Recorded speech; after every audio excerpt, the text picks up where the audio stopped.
Hello and welcome back to another video. Today's video we are talking about the Royal Hearts Academy series, which consists of 4 books, kind of. I'll get into that later. It's weird. Basically 4 books, and it follows this family, the Covingtons. It's one of those where it like goes to the whole family, so I love that. So some key important characters. Sorry, I'm looking at I'm in a weird spot. I know that. But I was kind of like, I want to film in a different spot just because I can.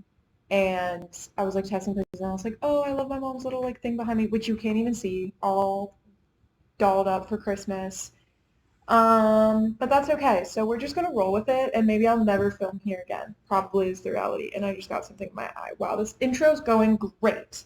Anyways, so the key important characters are the Covingtons, are the family that we will follow. The oldest brother is Jace. He's kind of like the father. Their parents are not really present, and we'll get into that a bit later. Is Cole and Liam. They are identical twin brothers. And then we have the youngest, who is Bianca, who's the only sister.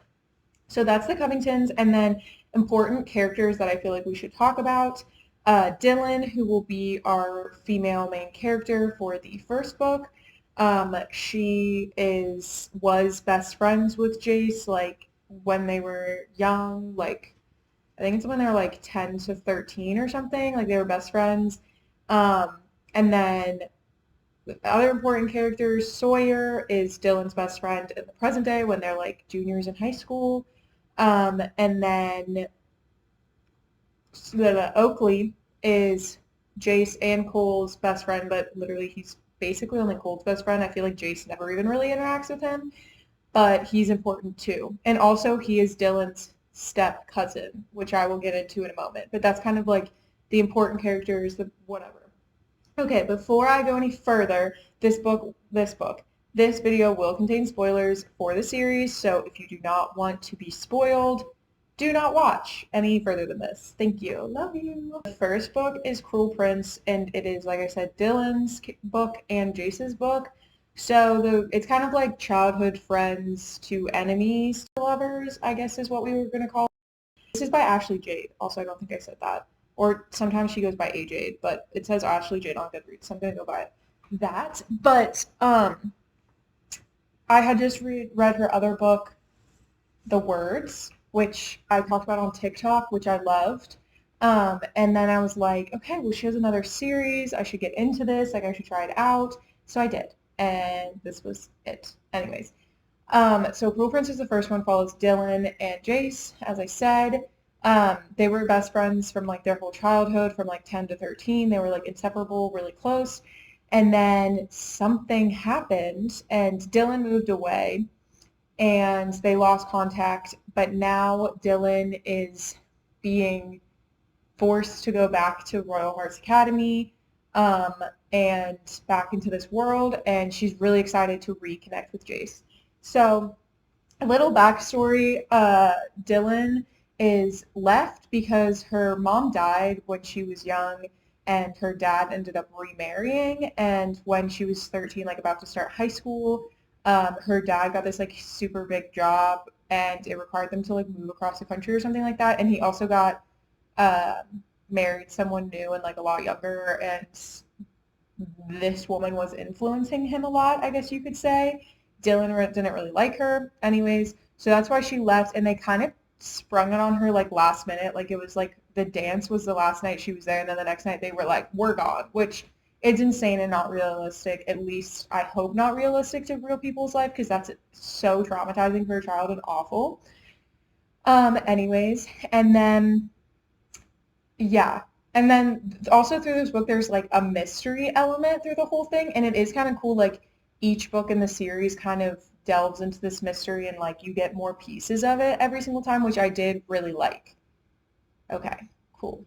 I think now saying all that, Cruel Prince is my least favorite of the series, just because it's hard kind of to get through. It's a bully romance for sure, because when Dylan comes back to Royal Hearts Academy, which is like just like a super preppy posh high school, like private school. Dylan is back because her dad is in prison. So she's living with her aunt. And that's why Oakley's her step cousin, because her aunt did not it married into a family that had Oakley as the son already. So that's her step cousin.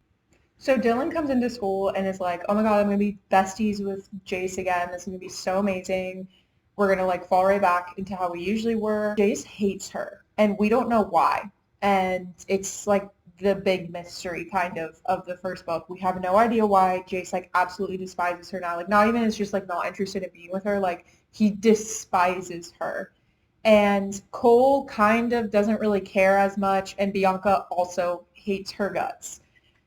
So she goes to school the first day and she like tries to talk to Jace. He ignores her, whatever. And then all these, I'm sorry, my dogs. All this like kind of bad stuff starts happening to her the first day. She also finds out Jace is dating her like longtime childhood bully. I literally don't even remember her name, but he's been dating her like for a while now, which is like really bad and hurtful to her because she's like, you don't have to be my friend, but like to date and flaunt that you're dating this girl who bullied me for years. That's pretty messed up. But that's literally like the least of what Jace does. Jace then throughout like he literally makes up a rumor that her and Oakley, who are step cousins and just kind of cousins to most people, that they are in a relationship, which is messed up, and that like she was like I don't know like really coming on to Oakley. So that like ruins her reputation at Royal Hearts. So everyone just doesn't really like her. She also gets like stuff spilled on her. He like ties her up in just her like bra in the closet, which is weird, like for like the janitor to find her when she's like 16, 17 years old. Like a lot of messed up stuff, which I think is what made me not like this book because it wasn't like oh, this is so fun, like flirty, like enemies to lover. This was like, you're doing some really like traumatizing, weird stuff to her. And also what's so weird is like the whole time she has no idea why this is happening. Like her best guess is literally that like she kind of left without saying bye, but she was like, that wasn't even my fault. Like my parents just made me leave. So like she's confused this whole time and it's just like, I want a friend. Like I just want a friend back. And through the book, like she befriends Sawyer in this book and they become good friends. And also she befriends Oakley later on in the book. He kind of comes around and is like, yeah, I don't really like dislike you. I don't have really, you're cool. I should be nice to you now. Another character that I forgot to mention is Tommy, and he plays a very important role right now in the series. He basically is, he was the childhood bully of Liam, who is their brother and Cole's twin. Um, but we see kind of in flashbacks, he kind of had a crush on Dylan and started like being nicer to Liam because of this, because she was upset that he was mean to Liam.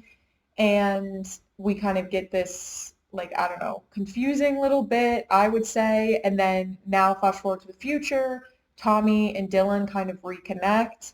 And it's basically like Tommy is the only one being nice to Dylan other than Sawyer at this point. And Jace sees her with Tommy and is like super, super upset, but she doesn't really know why because she's like, you're not my friend. You don't want to be my friend. Tommy's just being nice to me. Like, I don't get what the issue is. So the little things we start to learn of the mystery are basically like piecing the puzzle together. And also, it is important to mention, I have not mentioned it yet, Liam unfortunately is dead in the series. In the present tense when they're like seniors in high school. He is no longer with us. But that's kind of a mystery too. It happened like right when Dylan was leaving, so she doesn't really know any of the reasons or why or how it happened. And she was friends with Liam. Like she really liked Liam. They hung out a lot. He always like was really nice to her. And it's important to know too, Liam was being bullied a lot. He was in a car crash with his mom and his little sister Bianca. That actually was his mother, like why his mother passed, which was obviously very traumatizing for Liam and Bianca. And because of this, Liam started to have a lot of anxiety after that, and he developed a stutter. that people started making fun of him at school for, specifically Tommy, and a bunch of things kind of somersaulted into more and more. Basically, Liam did actually unalive himself, um, and obviously that is super devastating, and Jace is the one that found this out, and very, very awful. But that is kind of the reason that they hate Dylan, because they blame Dylan for his passing, which is confusing and stupid, and I'll get into it. So the reason that Jace and Bianca, and I guess kind of Cole, blame Dylan for Liam's death is because it all happens around the dance. It is their 8th grade dance, Jace and Dylan's 8th grade dance. And I think the girl, the bully of Dylan is Heather. I feel like that's right. I'm going to call her Heather. If it's not, I don't really care. But so Jace and Dylan have kind of had like a will they won't they for a couple of years. Dylan has always really loved Jace, but like didn't really want to push their friendship, whatever. And then she eventually kind of does, and they like kiss a few times, but then it's kind of just like not like Jace doesn't really want to continue, and he's like, I just want to be your friend. Like I can't be more than that. Like whatever. And Dylan's really confused by this and is like, why can't you? Like I don't understand. You're saying like can't, not like don't want to, and like he gets really angry and doesn't really explain it to her, whatever. This all accumulates into into Jace taking Heather, or Dylan's bully girl, to the dance, the 8th grade dance. Dylan is obviously super upset by this. Like that's a huge betrayal for your best friend to take your bully to the dance, or even just be friends with the bully, but let alone like romantically involved with the bully, is like insane, and I would not be well. And so because of this, Dylan doesn't really want to go to the dance. And then Liam's like, well, what if you're my date? Like, I'll take you. So Dylan's like, oh my gosh, yeah, we'll go as friends. This will be so fun. Great. And also she wants to help Liam because no one else is going to go with Liam to the dance because he's being bullied very severely right now. So then at the dance, like stuff happens. And Tommy also was into Dylan at this point. I think I've touched on that because he was like being nicer to Liam so that he would get in like Dylan's good graces. Um, that's important. So Tommy takes Dylan away and starts talking to her about like, I want to be with you, blah blah blah, like I really like you, you're amazing, and like we get along so great, like this should happen. And like he's like, I've been being so nice to Liam, like he had Liam dancing with this girl, like he like made that happen or whatever, and he's like, look, like I'm being so nice to him, like this is such a good thing. Um, and Dylan's kind of like, maybe, but she's like, I don't really feel the way for Tommy that I feel for Jace. Like, I don't know if I should just try this out and like see if this is good because Jace doesn't want to be with me, or like if I should just hold on to hope that I'll find something like Jace someday, or like whatever. So she's kind of confused, but she's not like completely not interested. And then while they're having this conversation, Jace like walks up to the situation and is like, oh my God, why are you talking to Tommy? And like, blah, blah, blah. And they get into this like fight. And then Dylan's upset because she's like, why the heck do you care if I'm talking to Tommy? Like, you literally gave me with Heather. And then they have this whole heart-to-heart where it's like, I only did that because I could only like think of you. Like, I was trying to push you away and like all of this stuff. And the reason we find out that like he said, I can't be with you, like not that I don't want to be with you, is because Liam has had a humongous crush on Dylan for like 3 or 4 years, like the whole time he's known her. And has like basically like called dibs on her, and Jace feels like he can't act on his feelings because that would be betraying his little brother Liam. But in this moment, they kind of are just like, forget it, let's be together anyway. So they like kiss and they're all excited and they're like, I think they even, do they say I love you? I think. I don't even really remember, but also crazy. This supposed to be like 8th grades. Like that's so far from like my 8th grade experience, but you know, whatever. And then there's suddenly commotion that we hear, and basically Liam is running out crying of the gymnasium. Dylan and Jace come rushing in. They ask Cole what happened, and Cole basically is pretty apathetic to the whole situation. He's like, he's being a baby. He's being a classic baby. Like, he can't get over things. People started making fun of him, and then he couldn't get any of his words out because he was stuttering so bad. So Jace is like, oh my gosh, I need to go home. And Dylan's like, yeah, no, I get it. So Jace leaves after Liam, and Dylan goes home. And this is when she learns that she is leaving school and going to like across the country, and her parents are making her move that night. Like, oh my gosh. And they're literally like, you can't say goodbye to anyone. She's like, can't you just drop me off at the Covingtons like tonight and we can leave tomorrow? Like, I just want to say bye. And they're like, no, it'll be easier this way. What? What? How does that make any sense? That makes zero sense. That's awful parenting. Like, literally, you're so selfish. But all of this is happening. They get home. Jace and Liam have this blow up fight because Liam is like, I saw you kissing Dylan. She was mine. I've loved her for years. Like, you don't have the right to do this. Like, you're my brother. Of everyone, I didn't think you would be the one to betray me. Jace is like, you're right, I'm sorry, I shouldn't have done it, whatever. Cole is also home with them, and he's like, you're joking me. Like, Liam's being a baby. Like, he never was going to do anything about Dylan. Dylan was never going to pick him. Like, Jace and Dylan really both love each other. Why are you being so delusional? Like, he's being mean and also just escalating the situation when it needs no more escalation, obviously. Um, so yeah, and Liam's like destroying Jace's room, like tearing everything apart. He's like having a whole temper tantrum. It's really bad. Bianca's just kind of like confused of what's happening. Like, she's not really like involved with any of this because she's pretty young at this point.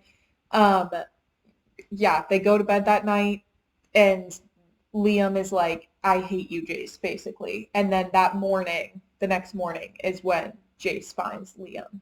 And upon further investigation later after two, he finds out the reason that Liam even saw Dylan and Jace kissing was because of Tommy. Because Tommy like was like, Liam, oh, come over here, like look at this. And then he like showed them kissing and was like, your brother betrayed you, and like did all this stuff. So then Liam got really worked up and was upset. And then when they re-entered the gym with Liam still being upset, Tommy started bullying him again. He pantsed him. Actually, I'm pretty sure that's what happened. He pantses him, like underwear and all. And then, yeah, I think that's what happens, and that's really bad. And then Liam is crying, and Liam is trying to get his words out, but he can't because he's so anxious and upset. So he's stuttering, so more people make fun of him. And yeah, so Jace learns this information about Tommy, goes to confront Tommy about it, and as he's about to like kill Tommy, like for real. And when he's like talking about the like torture he's gonna put him through as an eighth grader, like super concerning. Um, he is like Tommy's like, wait, but if you're mad at me, you have to be mad at her too. And he's like, what are you talking about? Jace is. And then Tommy tells this whole ridiculous story about how Dylan was in on it the whole time, and how she knew that Liam had a huge crush on her, and that's why she said yes to him taking her to the dance, because she was just messing with him. And then she and Tommy were on the same page of showing Liam her and Jace kissing to like make fun of Liam and like get it through to him that like she was not interested and like whatever. And that's why she left right after, was because she didn't want to get caught with like the fallout of what she did, basically. Which is ridiculous for so many reasons. One, Dylan is his best friend for like 3 years. Dylan has been nothing but like super sweet and amazing to Liam. Like, what? And then three, like, Tommy is making up, like, saying this story when you're about to him. Yeah, he's gonna pull anything out of his freaking butt to like try to get you not to do that. Duh. Like, why would you believe this man who just bullied your brother like so badly? That's not a trustworthy person. Like, I don't know why you would trust him, but he does. He's like, that makes sense. That makes perfect sense. So he doesn't, Tommy, he like just makes his life awful forever, basically. Um, and and he hates Dylan. And that's the whole reason he hates Dylan this whole time. And when she comes back, he like bullies her is because he is convinced that she did this. When the truth is, obviously she did not. She was like in the dark about Liam having any feelings towards her. She literally was just in love with Jace. So yeah. So they resolve this at the end, and then Jace kind of does like a groveling scene and is like, I love you and I just was scared and like whatever. And um it's fine. I mean, I wouldn't have accepted it because like that doesn't erase all of the stuff you put her through. Also that you didn't trust her and thought her such an awful person that she would do those things. So like I wouldn't forgive him, but she does, and it's a whatever book for me. Okay, the next book follows Cole and Sawyer. So Cole is obviously Jace's younger brother. And when Jace is like kind of just the broody bad boy, I guess you could say, Cole is like the jock. He is the top football player of the school. He's super into football and just like kind of all sports. And he's more of like the goofball, like not the entire goofball, that's more like Oakley, but like he's kind of just like, like that's life. Like he's a big partier. He's a big like playboy. I don't know. He's more of like a likable character.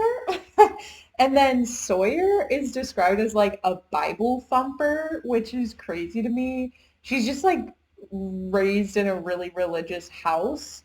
So she wears very conservative clothing. She kind of believes most of the morals of the Catholic Church and follows those pretty closely. But like I wouldn't really say it's in that annoying of a way. Like I've known really annoying people who like push their religion onto you and are like they can't talk about anything but their religion. She's not like that at all. Like honestly, she doesn't even really talk about religion like that much at all. She just has like these morals that these other characters in the series kind of don't have.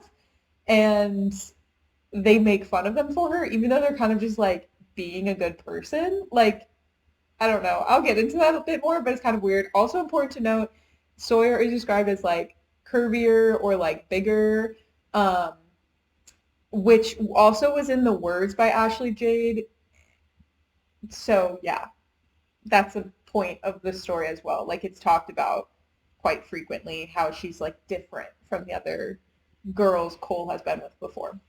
I'm hitting the point where I'm like realizing this video is going to be so long, but I'm so excited about it and I really feel like it's like hard to cut out any of this and I want to talk about all of it. So it's just going to be a long video and like people are just going to have to deal with that and like that's just how it's going to be.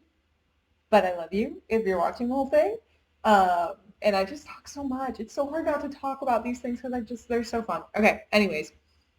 So also Sawyer was like a loner until the year before when Dylan befriended her. So now she's kind of like and Dylan is now dating Jace Covington. So she's really popular because Jace was really popular. So Sawyer is like kind of popular. Not really like popular, but like she's like invited to parties and stuff now. Sawyer is tutoring Oakley, who as again, I've not really talked about him much, but he's like the step cousin, the best friend, whatever. He failed senior year the year before, so he's in senior year again, and Sawyer is helping him try to graduate. And also Sawyer is kind of getting involved in some like bad stuff. Like he's kind of like he's a drug dealer basically at this point. And his friends don't like super know. And Sawyer finds out later, and that'll be a plot point. Cool. But basically, the start of the book is like Cole is like really drunk at a party, and Sawyer like goes upstairs, and like Cole comes into the room she's in, and she's like, "Oh my God, I don't want to deal with this." And then they start like hooking up, and then he falls asleep, and then someone walks, and then Bianca and Oakley walk in on them, and then they're like, "Oh my God, they were hooking up," but then Bianca's like, "No, he was asleep." Like, also Bianca's like a raging, awful person. Like, I feel like that's really important to note. She's like really, really conniving and cunning and like a really loyal to her family, but like no one else, and like is really, really um like she really wants revenge for a lot of things, and I'll get to that in her books. But I really like Bianca. I like her. But in this book, we kind of get more of Bianca because the first book she's like barely even in it. But in this book, we see her kind of trying to toy with, like the beginning of toying with Oakley and some of the people involved in his story. So I'll get into that in her books. But just to say that that started in this book and it got me very excited for her books. Also because Bianca saw this, like she's holding Sawyer like she's like, I know what really happened. Like everyone's saying you guys hooked up, but I know what really happened. So like you kind of got to be nice to me because like you're gonna do stuff for me because I know this information.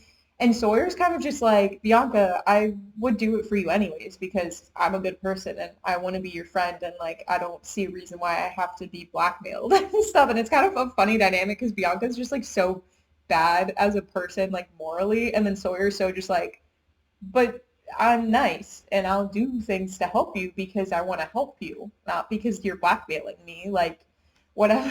And like Bianca doesn't really understand it. And then Bianca and Sawyer form like a really cute friendship because like Sawyer's like one of the only people who are super duper nice to Bianca other than her family. So she kind of like accepts that. Anyways, I'm getting off track. I'm getting off track.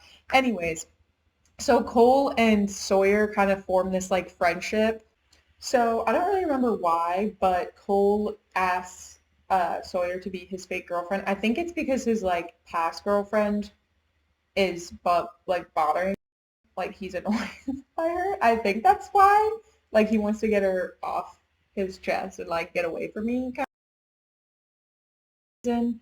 And I don't really remember why Sawyer agrees. Oh, he has to give money to her church, like $10,000 or something. That's why. Okay, I do remember this. So they kind of start fake dating, and she has like rules in place about it, and like whatever. Um, but they start fake dating and just kind of end up getting closer. And she's getting closer to the whole group at this point because she's friends with Bianca, she's tutoring Oakley, now she's fake dating Cole. Like it's all just kind of like falling into place that, and like her best friend's Dylan, who's dating Jace. So it's like all just like kind of falling into place of like she's fitting into this group more and more. But both of them kind of have secrets. Like Cole is comes off as this like goofy, doesn't really like goes with the flow, doesn't really care guy, but Sawyer sees in him that like he's really sad and hurt and is covering up for something. And Sawyer herself kind of develops her secret later on in the book, and it has to do with Oakley. Um, yeah, but they both have like secrets, and that's what's kind of like tethering them together is they both kind of want to figure out each other's secrets while they're fake dating. So I'm going to explain Sawyer's secret first, even though like they kind of both like coincide at the same time of like when you figure them out, I feel like. Um, but hers is like easier to explain. Basically, she's under a lot of stress. Like she really is like really smart and she's trying to get into all of these good schools and she's trying to get into the local college that's like really, really good. But she is not rich. She's on scholarship at Royal Heart, so she needs to get a huge scholarship to be able to go to this college. So she's kind of struggling with that and like she works at this restaurant. Like she's like different than everyone else because she's the only non-rich character we really have. Um, so she's like doing all of these things and she's wearing really thin. And Oakley sees this and talks to her one time and he doesn't suggest it. He's just like talking about Adderall.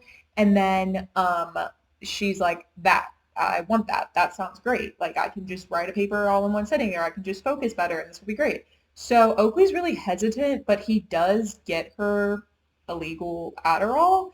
And at first Sawyer's just using it pretty I don't want to say like accurately because obviously she didn't get it prescribed, but she's just using it to like focus for school. Um, but as I said, Sawyer is like a bit heavier, and this is a thing she's really struggled with, like not necessarily even like herself struggle with it. Like she always feels kind of beautiful, but the fact of like her mom puts a lot of pressure on her and like just different people in her life. So she feels like outside pressure a lot of the time, telling her she's not beautiful because of her weight, which is obviously such BS. But a side effect of Adderall, I guess, is that you can lose weight. So she starts seeing this progress while she's just taking the Adderall for her study sessions. She's noticing that she's losing some pretty substantial weight. And people start complimenting her and are excited. And she's happy with these results. I also think it's important to note here that at this point, the fake dating has ended and Cole and Sawyer are for real dating. And another thing that kind of comes along, another pressure that Sawyer feels is that Cole has only been with like rail thin, classically beautiful, supermodel-esque girls. And he's like super attractive and super in shape because of football and all this stuff. So she feels a lot of pressure, not from Cole, but like again, the outside world to fit a certain standard for Cole. So when she starts losing the weight, people are like, oh, you look better now and whatever. And she's kind of feeling that. So unfortunately, she sees that uh, like reaction people are having to her weight loss, and she starts upping her Adderall usage by a lot. No longer is she using it just for studying, she's using it all the time. Like she's constantly taking them. And this is worrying Oakley because she's asking for more and more and more because her tolerance is being built up. And Oakley keeps being like, I don't want to give you any more. And she's like, I just need to get this paper and I just need to do this. I just need to do that. And Oakley just doesn't really know what to do with this situation that he's not created, but he's definitely like enabled. Um, and it culminates in her and him like saying, I'm cutting you off. Like, I'm not going to get you anymore. And her being super upset about it and basically saying that she's going to expose to Jace and Cole that he is a drug dealer because that is not something they would be okay with, basically. Um, and threatening his friendships with them, and he still holds his ground and is like, no, I'm not going to give you any more. Like, this needs to end. Like, you're not the same person I once knew. Like, you're no longer this like caring, beautiful person. And she ends up having like a couple more pills or something, and she takes them and she ends up overdosing or like going into a heart attack, I think it's kind of described. Her parents find her, she's in the hospital. She ends up falling into a coma. And we're going to pause that there and we'll come back to it. So now back to Cole's like secret trauma, whatever the heck you want to call it. So Liam was obviously his twin brother. But as we've talked about in Cruel Prince, they didn't really get along. Honestly, Cole was not really nice to Liam at all, and vice versa. We kind of get into that more in this book of like the flashbacks and like the dynamic between them because Liam's kind of just seen as this like angel in the first book, and then from Jace's perspective, and then now this is Cole's perspective. That's a bit different, which I also like because like everyone has different relationships with different people, and it's cool to see the same story that you know, but like getting different bits and pieces in and getting different people's perspective. It's so good. Like I love the through line and the through story of these books. It's so good. But anyways, so Liam and Cole are identical twins. Liam is like his mom's favorite. Him and Bianca are.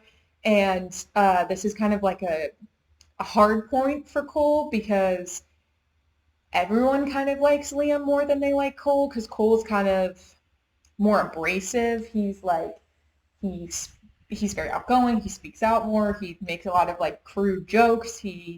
I don't know, like all of this stuff. He gets really into sports and no one really supports him as much as they like support Liam. And also it's hard because Liam has always just been a more sensitive child than Cole, so he gets a lot more of the attention because of that, because he's sensitive and because he kind of needs this extra like help, but Cole sees it as like him being babied and Cole just like doesn't get the attention. So there's constantly like an imbalance of like Cole's really upset about the amount of attention that Liam receives. So it turns into this jealousy and then this kind of like distaste towards Liam, I think is a good way to put it. And Liam just like he dislikes Cole because Cole dislikes him, I feel like is the best way to say it. I think if Cole liked him, I think Liam would like him.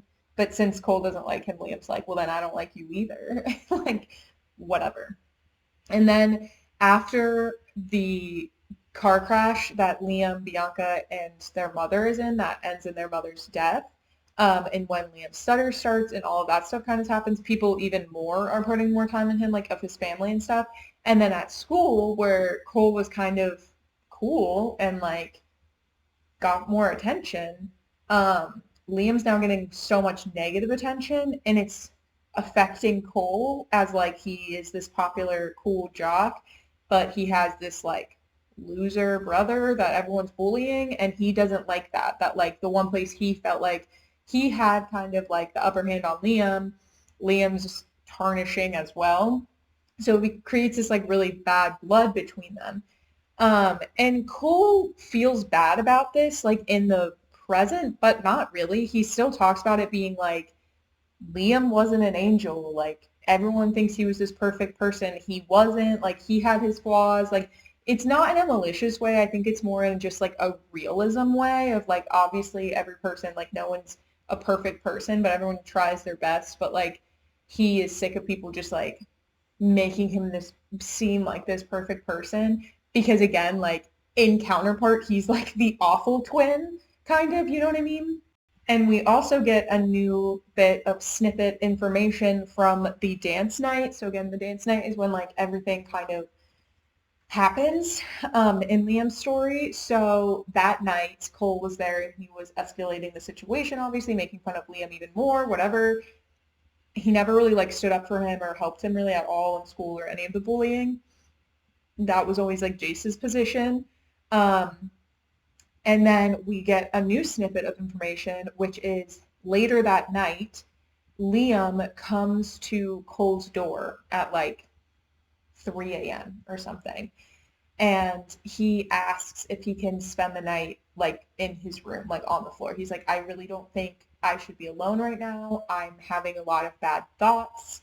Um, I want to be with you. Like I want to stay in this room because he didn't want to go to Jace's because he was still really mad at Jace. And Cole is just like infuriated at this point, and it's just like he basically is like says like stop being a baby, like no, like you need to grow up.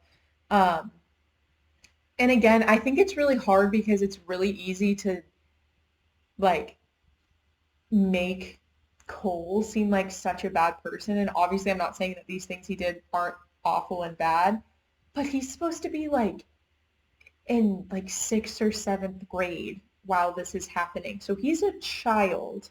So that makes sense that he's not going to react in the best, most amazingness way, especially dealing with a lot of these things. And I just want that to be known too. Like, I feel like, yeah, he didn't make the best decisions, but he's a child. Like, I think that's really important because that makes him a very likable character because you can sympathize with him because he understands he's made these decisions that were not maybe the best, but he was a child, but he still carries that guilt because he's now coming into his adulthood and he realizes the mistakes he made, but he can't do anything about them because they're done. And I just think that's a very interesting outlook. But anyways, he basically turns Liam away and says no. And then we know what happens in the next morning. And I do also want to make it very clear, Cole was obviously still devastated when the whole Liam situation occurred. He was very upset. And obviously, like he still loved his brother. It just was a love that was at the time so combative because as a child, he couldn't express what he needed from other people and he wasn't receiving what he needed, but he didn't know how to ask. So it was like this awful circle and then it ended in this like awful, atrocious, such an awful way. And Cole didn't know what to do. And he also never told anyone that Liam came to his room that night because he felt so guilty because he was like, the classic thoughts of like, well, if I would have said yes, he still would be fine and like he would still be here and like all of these self-blaming things that you do when you lose someone you love. And in the situation, we learn this because he tells Sawyer because he's like, he's fallen in love with her and she's fallen in love with him. And he's like, I need to tell her this. So he tells her and he's like, I don't think you should be with me. Like, I'm not a good person. Like, look what I did to my brother. Like, I did this to him. And it's also interesting looking back at like the first book because he was the only one that didn't really hate Dylan. Like, he really didn't. Like he was still nice to Dylan and he still talked to Dylan. Like he wasn't best friends with Dylan, but like he definitely did not hate her. And Dylan asks him why in the first book and he says something cryptic like because I know how it is or like I know how it feels or I know that everyone makes mistakes or something like that. Or I think he says something of like whatever you did can hurt you more than whatever I can do to you. I think that's more of what he says, which is really insightful and also just such a glimmer and glimpse into what his mindset is, which is so good. Ashley J did such a good job of like showing how he's fully convinced himself that he is not worth love at all because he has been tormented and broken up about this situation that happened like 5 years ago or something for that entire time and for such an important part of his childhood and growing up, like his developmental years between the ages of like 11 or 12 to literally like 18. Like that is a long, that's not 5 years. Oh well, that's a long time. Like that's a lot of life and a lot of experiences you experience that like he's carrying such guilt and such self-hatred and such pain, but he covers it up so no one really pays a lot of attention to it. But that's why he's so drawn to Sawyer because she sees it and she recognizes it. And yeah, and basically after all this is explained, Sawyer's like, "What? No, I still want to be with you." And he's like, "Take some time and let him get back to me or whatever." And then she falls into her coma.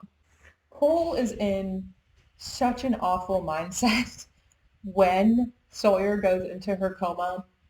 First off, because they just had this conversation where like he exposed all of the secrets about Liam to Sawyer for the first person ever in his life. And Sawyer was amazing when it happened. She was very, very much like assertive that it was not his fault and he's not this monster he thinks he is and he's so deserving of love and her love and all of these things, but he still doesn't accept it and it's not enough time for like him to accept it.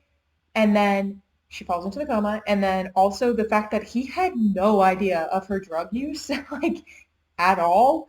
And he's like, I'm an awful boyfriend. Like I had no idea any of this was even happening. And also because of the fact that he stated very clearly that like he didn't really like that she was losing all this weight, not in a way that like she can do whatever she wants with her body, obviously, but more in like a way of like, is this healthy? Is this good? I don't want you to change who you are because you feel like you have to for me. Like he didn't want that at all. He was very much attracted and into her at her heaviest as he was at her thinnest.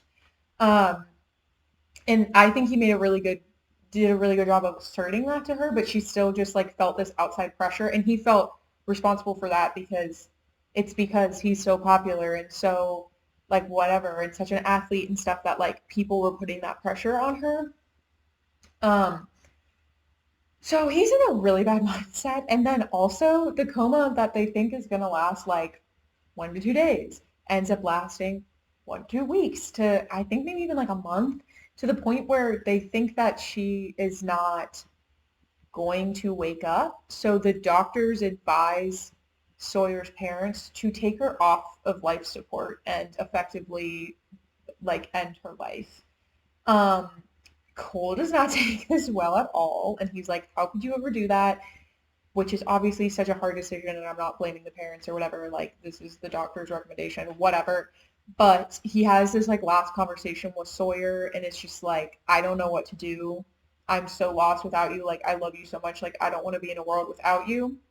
And he's obviously very depressed, and he ends up going back to his house and going into Liam's room and is planning to end his life in the same manner that Liam did. And he's like, this is so fitting. I deserve this. Like, Liam didn't deserve when it happened to him, and I could have stopped it and I didn't. And now I'll join him in the same way. And like, it's just feeling so bad. And luckily, Bianca and Jace find him and save him and are like, you can't, like, you need to talk to us. Like, this can't happen. Like, that's not going to be a solution to anything. We love you. We want you here. And like, all these things. And it also coincides. The reason they were trying to find him is because Sawyer wakes up.